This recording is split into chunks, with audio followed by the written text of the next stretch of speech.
नमस्कार स्टूडेंट्स। अपने पढ़ रहे हैं बाल मनोविज्ञान। बाल मनोविज्ञान में क्वेश्चन नंबर 5 चल रहा है अपना। खेल क्या है, खेल तथा कार्य में क्या अंतर है, इसकी परिभाषा तथा विशेषता बताइए। ठीक है, तो खेल क्या है और कार्य क्या है। खेल का अपने सामान्य सा ये अर्थ यही होता है, अपने आनंद के लिए खेलते हैं। कोई बच्चा खेलता है तो उसको आनंद प्राप्त होता है और उसको थकान भी महसूस नहीं होती है। यदि कार्य एक उद्देश्यपूर्ण होता है, अपने कोई काम कहते हैं बच्चे को, तो उसका कोई न कोई उद्देश्य होता है। और यदि बच्चे से अपने वही कार्य बार बार कराएंगे तो वो थक भी जाएगा। ठीक है, तो अब पढ़ते हैं अपने खेल के बारे में। खेल क्या है?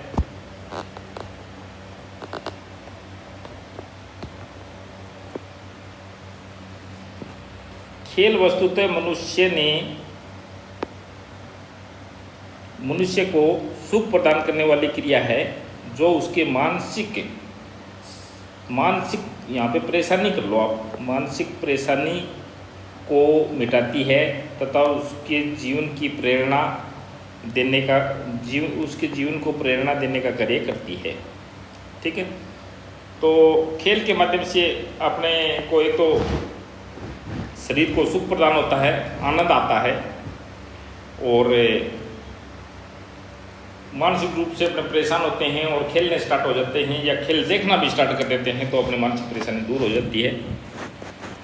खेल पूर्ण रूप से अपने लिए खेली जाने वाली क्रिया है। कौन सा काम है? यदि खेल रहे हैं तो अपने लिए, खुद के लिए खेल रहे हैं, जिसके पीछे कोई लक्ष्य या कोई उद्देश्य निहित नहीं होता है, निरुद्देश्य होता है खेल। आप ये वाले खेल मत समझो, क्रिकेट, ये खेल जो सामान्य बच्चा क्या खेलता है, छोटा बच्चा क्या खेलता है, तो उसका कोई उद्देश्य नहीं होता है। बच्चे, बाल मनोविज्ञान में अपने को बच्चे का ही अध्ययन करना है। बच्चे का मतलब हो गया, अपने छोटे बच्चे के लीजिए, अपने आप अपने ECCE मतलब एंटिटी कर रहे हैं, मतलब 5-6 साल के छोटे बच्चे के बारे में अपने को ज़्यादा सोचना है। इसका ये अध्ययन, इसकी विषय वस्तु रहती है अपनी। बालक बार बार खेलते हैं, हर बार उसे आनंद प्राप्त होता है। कैसा भी खेल खेले बालक, कितनी भी बार खेल ले, उसको आनंद प्राप्त होता है। जबकि कार्य के रूप में कोई भी क्रिया बार बार करते हैं, यदि अपने बच्चे को पानी लेने के लिए भी बोल देंगे और बार बार बोलेंगे 1 गिलास बेटा पानी और लेके आ, 1 गिलास बेटा पानी और लेके आ, तो वह बच्चा ऊब जाएगा, उस काम से थक जाएगा, और उसको बॉल दे दीजिए आप, वो बॉल से खेलता रहेगा, उसकी कोई परेशानी नहीं होगी। खेल लक्ष्य के साथ परिणाम से नहीं जुड़ा होता है। छोटे बच्चे का खेल है ना, वो परिणाम से नहीं जुड़ा होता है, तो उस क्रिया में स्वतंत्र प्रदान करता है। वह है खेलने में उसको क्या करता है, स्वतंत्रता भी प्रदान मिलती है।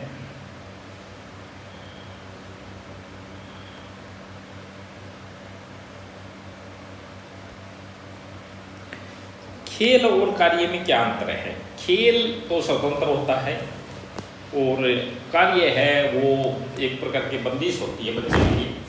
तो खेल एक लक्ष्य विहीन क्रिया है, कोई लक्ष्य नहीं होता है बच्चे का खेल में, और कार्य लक्ष्य की ओर प्रेरित क्रिया है, एक पूर्णतः लक्षित क्रिया होती है।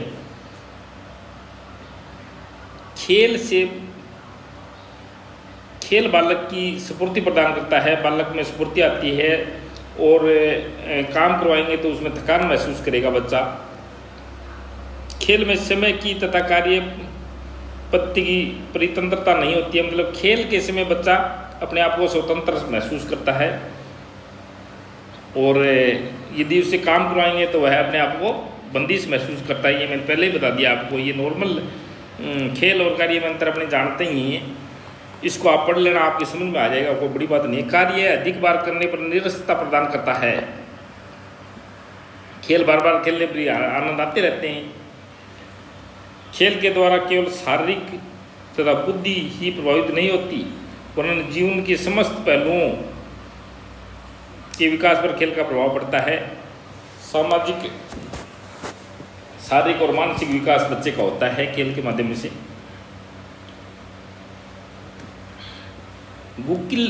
गुल्लिक ने कहा है, खेल वह क्रिया है जिसे हम अपनी इच्छा अनुसार स्वतंत्रतापूर्वक करते हैं। ये गुल्लिक की परिभाषा है। इसने कहा है कि एक बच्चा अपनी इच्छा के हिसाब से स्वतंत्रतापूर्वक करता है, ठीक है।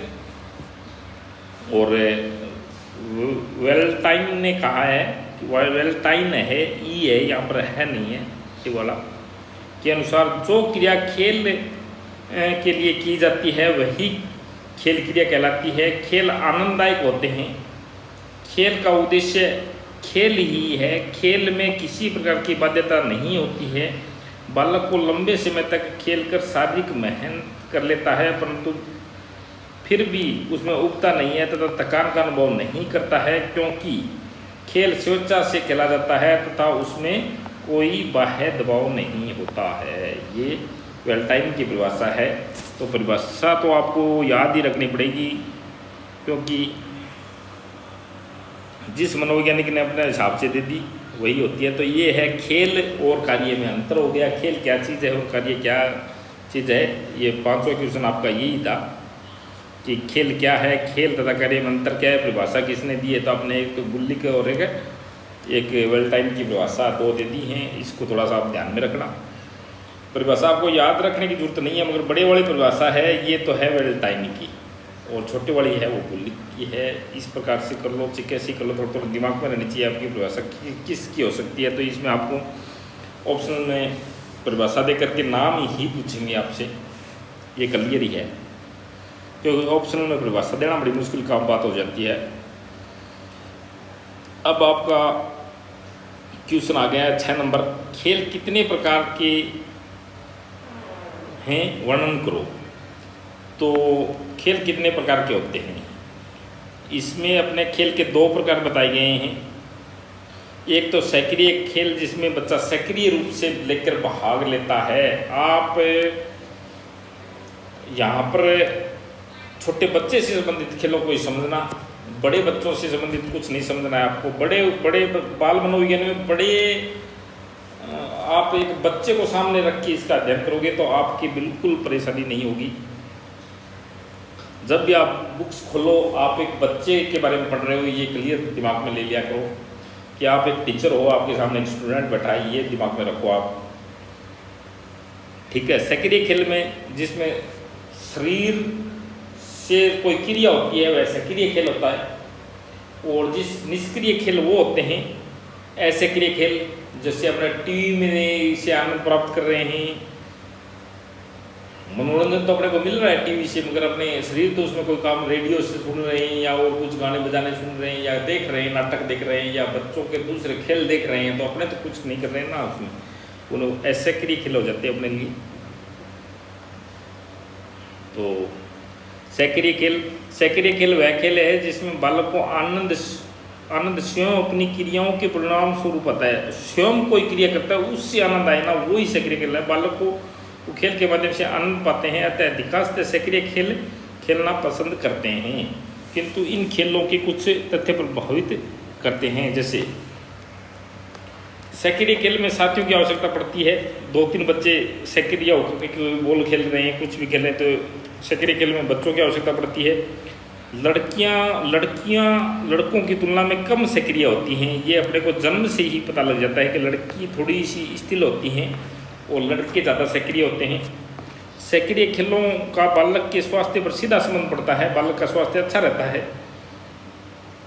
दुर्बल एवं बीमार बच्चों की तुलना में स्वस्थ बालक अधिक सक्रिय होते हैं, ये अपने को पता ही है। बालक का वातावरण भी सक्रिय खेल के प्रकार को प्रभावित करता है। बालक कैसे वातावरण में रह रहा है,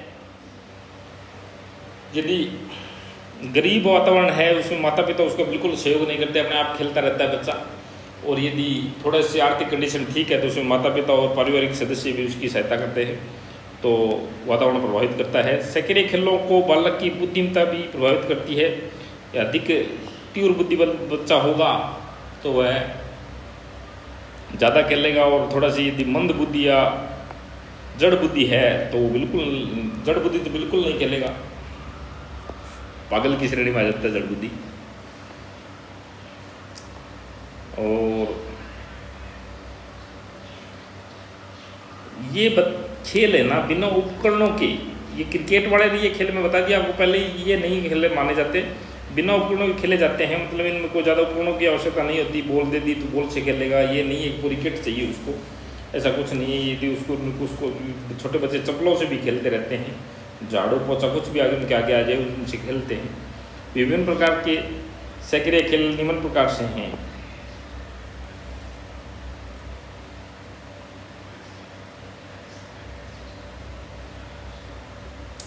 कल्पनात्मक खेल, संग्रहात्मक खेल। कल्पनात्मक खेल ही तो वो होते हैं जिसमें,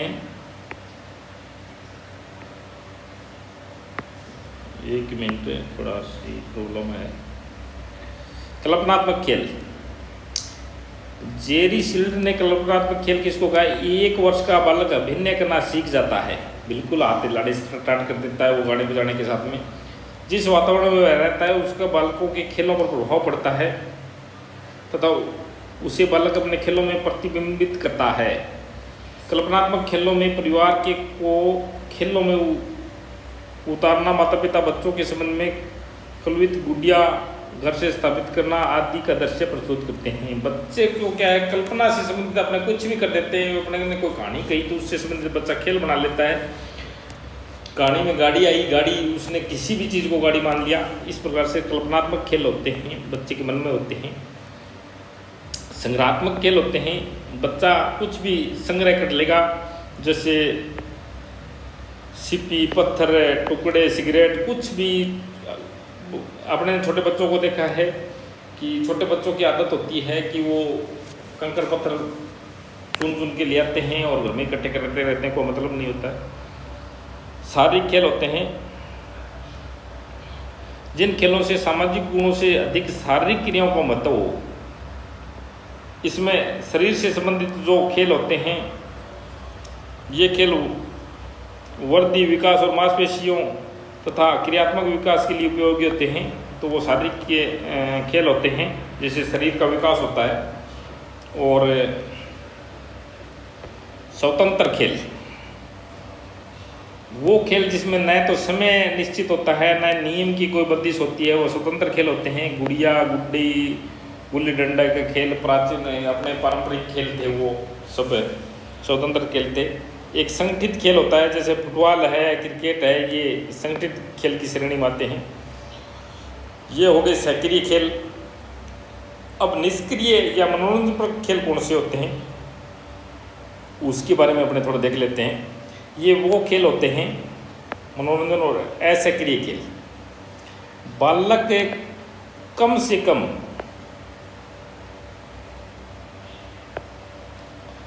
कम शारीरिक गतिविधियाँ करके दूसरों की क्रियाओं के परिणाम स्वरूप आनंद लेते हैं।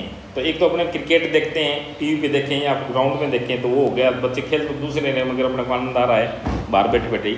टेलीविज़न देखना, कार्टून देखना, वीडियो गेम्स देखना, खेलना, संगीत सुनने से भी आनंद आते हैं। कहानी और कॉमिक्स पढ़ना और प्रदर्शन करना, कोई भी प्रदर्शन हो रहा है वो देख रहे हैं अपने, मतलब कोई भी बाहर कोई आया है, गली मोहल्ले में जो नाटक इत्यादि करते रहते हैं वो मदारी वगैरह वगैरह, तो ये सब, तो ये हो गए आपका खेल से संबंधित। ठीक है, बिल्कुल नॉर्मल क्वेश्चन है, इनको आप ऊपर से पढ़ लो, ज़्यादा मानसिक तनाव लेने की आवश्यकता नहीं है। बाल मनोविज्ञान बहुत सरल है, ये सिर्फ समझने की बात है कि अपने क्या पढ़ रहे हैं। आप एक छोटे बच्चे को समझो कि आपके सामने एक छोटा बच्चे को पढ़ाने के लिए आप क्या क्या जो कुछ सीख रहे हो वो सब बाल मनोविज्ञान का विषय है। चलो, ओके स्टूडेंट्स।